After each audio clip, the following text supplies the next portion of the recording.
Tingnan natin to sa Suzuki Swift na 3 months nang di umaandar.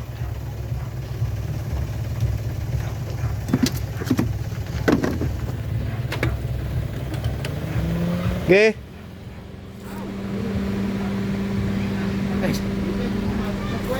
Yots. Uy! Woohoo! Mandar na. Ano, sir? Ha? Ano? Mandar na. Ha?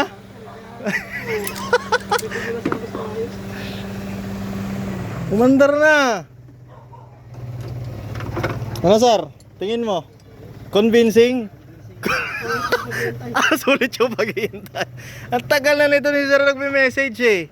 Medyo hindi lang natin ma-accommodate kasi nga busy tayo. Pero yun, umandar na rin. Marami pa papagawa dyan eh. Marami pa ba, sir? Kailangan pa. Ayan, si sir, taga Bundukan, taga Bukawi siya. Ayan. Gano'n to katagal, sir? Sira? Oo, nakayo mandar. 3 months. 3 months, isipin mo 3 months umabot. Alam niyo po ba yung problema? Ito lang na battery ground nung battery ano niya terminal. Yan lang ang naging problema. Kasi nung check-in natin kanina, bumibitaw yung power niya nung ground dito sa body. Eh mostly yan, lahat ng ground niya ng load niya naka ano rito sa body.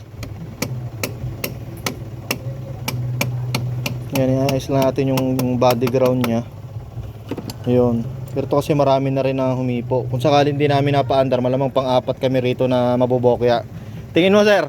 Pang-apat kami mabobokya, ano? Mga pilbis na sira. Kaso lang ito kasi mahirap anuhin eh. Mahirap i-trace eh. Hindi ito kasi hindi siya pure copper eh. Yun oh. Copper plated lang siya pero ano siya yung ano siya yung tingga. Hindi siya pure copper. Dapat pag nagpalit po kayo nito, yung pure copper. Ito kasi copper plated eh. Kapag ano siya umiinit, natatanggal yung copper plated niya. Kaya naglulus kahit mahigpit na loose siya. Ano ba pala to? Suzuki Swift. Ayan. Ha? Ano ma-discover? Sipin mo yun. Kung saan tayo pumasok. Kung saan kami pumasok, napakasikip dito sa area nila.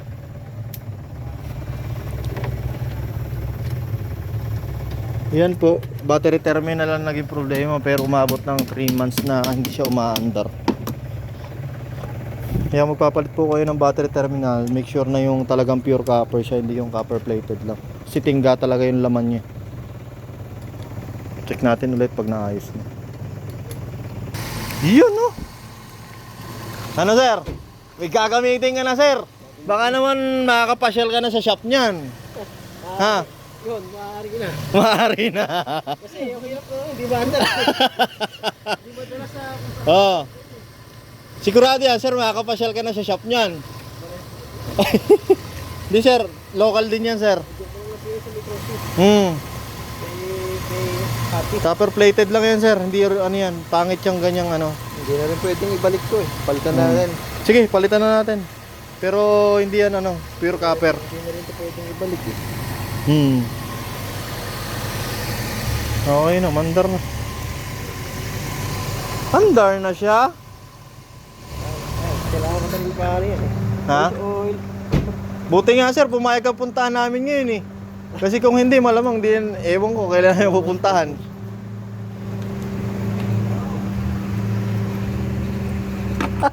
Mas nahirapan pa. Pamilyar na kayo kasi Hindi sir eh. Ang laki rin kasi ng Bukawi. kasi pagka dito kasi daan sa may bypass ng arena, malapit na.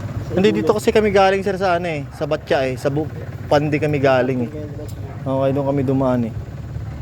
Ito pabalik, dito na kami sa arena dadaan. Pero ganun pa rin, dito pa rin labas namin sa highway. Hindi na, dito na. Saan? Dito na. Aha! Ano? Dapa na pala yung gulong na sir. Ibig sabihin matagal na tong ganito sir. Kinalawang na yung rotor disc mo. Ha? Matagal na rito. Oh, Depende kay Mrs. kasi baka papalit na ako. sige. Yun oh. One click na ulit. Ay. Ito po ang sintomas po nito. Nung i-start po namin kanina, nagkipat-kipat yung ilaw niya na para siyang grounded. Kunyari naka-off siya, nakailaw pa rin yung ito, tapos may mga umiilaw-ilaw pa rin yung sa transmission. Yun ang naging sintomas nito. Ayan, tapos pag i-start mo, tick. Pag i-start mo, tick, blackout na siya. Kala nyo po, malakas po yung battery, maganda yung connection ng ground, ng positive, maganda siya.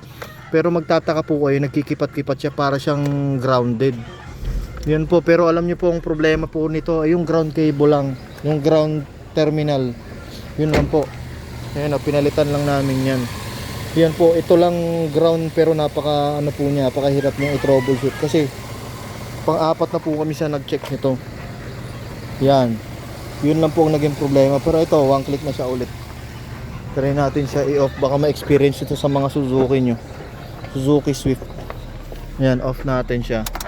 Yan. Tapos on natin.